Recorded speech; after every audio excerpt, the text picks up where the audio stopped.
வணக்கம். இன்னைக்கு நாம ஒரு மிக முக்கியமான வரலாற்று பயணத்தை அலச போறோம். நபிகள் நாயகம் அவர்களின் 63 ஆண்டுகால வாழ்க்கை பயணம் உலக வரலாற்றையே எப்படி மாத்தி அமைச்சுது அப்படிங்கறத தான் நம்ம ரொம்ப சுருக்கமாவும் ஆழமாவும் பார்க்க போறோம். இந்த நெடிய பயணம் எங்க தொடங்குச்சு, எந்தெந்த இடங்களை நோக்கி நகர்ந்துச்சு, கடைசியா ஒரு மாபெரும் சமுதாயத்தை எப்படி உருவாக்குச்சு அப்படின்னு முழுமையா தெரிஞ்சுக்கலாம். இப்ப பாருங்க, இது ஒரு சாதாரண பயணம் கிடையாது. மக்கால ஆரம்பிச்சு எத்தியோப்பியா வரைக்கும் விரிவடைஞ்சு கடைசியா மதீனாவுல முடிவடைகிற ஒரு பிரம்மாண்டமான புவியியல் பயணம் இது. வரலாற்றுல இடங்கள் அப்படிங்கிறது வெறும் பெயர்கள் மட்டும் இல்லைங்க. அது மிகப்பெரிய சமூக அரசியல் மாற்றங்களோட களங்கள். இந்த 3 இடங்களும் இந்த 63 வருஷ வரலாற்றுல உன்னோட ஒண்ணு எப்படி பின்னி பிணைஞ்சிருக்கு அப்படிங்கறது தான் நாம தேடி பார்க்க போறோம். இந்த முழு வரலாற்றையும் நீங்க சுலபமா புரிஞ்சுக்க இத நாம 3 முக்கிய காலகட்டமா பிரிச்சுக்கலாம். 1 மக்கா காலம், 2வது அபிசீனியா நோக்கிய ஹிஜ்ரத், 3வது மதீனா காலம். இத மட்டும் மனசுல வச்சுக்கோங்க போதும்.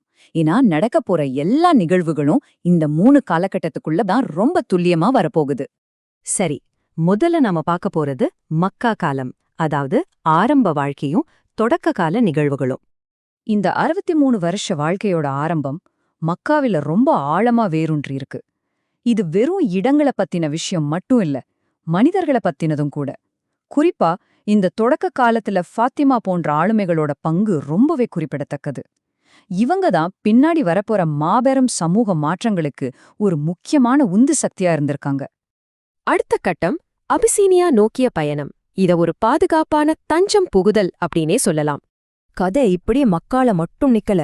ஒரு கட்டத்துல ஒரு மிக முக்கியமான புவியியல் மாற்றத்தை நாம பாக்குறோம். நபிகளாரோட தோழர்கள் ஒரு பெரிய இடப்பெயர்வை மேற்கொள்றாங்க. எங்கன்னு பாக்குறீங்களா? எத்தியோப்பியாவுக்கு. வரலாற்றுல இந்த இடத்தை தான் அபிசீனியா அப்படின்னு சொல்லுவாங்க. இது சும்மா ஊர் விட்டு ஊர் போற விஷயம் கிடையாது. ஒரு புது சமூகத்தோட பாதுகாப்பிற்கான ஒரு மாபெரும் தேடல் இது. 3வது கட்டம் ரொம்பவே பிரபலம். அதுதான் மதீனா நோக்கிய பயணம், அதாவது வரலாற்று சிறப்புமிக்க ஹிஜ்ரத். இந்த மதீனா பயணம்தான் முழு வரலாற்றோட போக்கே மாத்தி போட்ட ஒரு திருப்பு முனை அப்படின்னு சொல்லணும். இதுல முக்கியமா 3 விஷயங்கள் இருக்கு. 1 மக்காவிலிருந்து புறப்படுறது. 2வது விஷயம் நபிகள் நாயகம் அவர்கள் அபூபக்கர் அவர்களோட இணைந்து இந்த நெடிய பயணத்தை மேற்கொண்டது. 3வது மதீனாவுல தங்களோட புது வாழ்க்கைய ரொம்ப ஆழமா நிலைநிறுத்தினது. அடுத்து நாம பார்க்க போற தலைப்பு உடன்படிக்கைகள் மற்றும் குடும்ப வாழ்க்கை. இது எப்படி ஒரு மாபெரும் ஒருங்கிணைப்பையும் மரபையும் உருவாக்குச்சுன்னு பாப்போம். இப்ப கொஞ்சம் யோசிச்சு பாருங்க. ஒரு பக்கம் இந்த மாபெரும் இடப்பெயர்வுக்கு பிறகு மக்காலேந்து வந்தவங்க, இன்னொரு பக்கம் ஏற்கனவே மதீனாவுல இருக்கிறவங்க. இந்த 2 வெவ்வேறு சமூகங்களுக்கு இடையில ஒரு முற்றிலும் புதிய ரொம்ப ஆழமான பிணைப்பு உருவாகுது.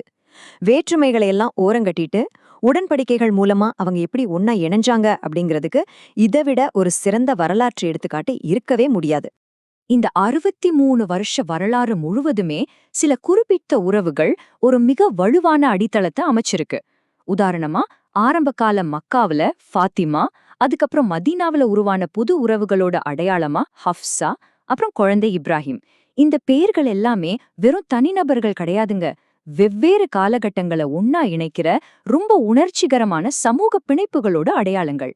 சரி, நாம இந்த வரலாற்று அலசலோட இறுதிக்கு வந்துட்டோம். முடிக்கிறதுக்கு முன்னாடி உங்ககிட்ட நான் ஒரு கேள்வியை விட விரும்புறேன்.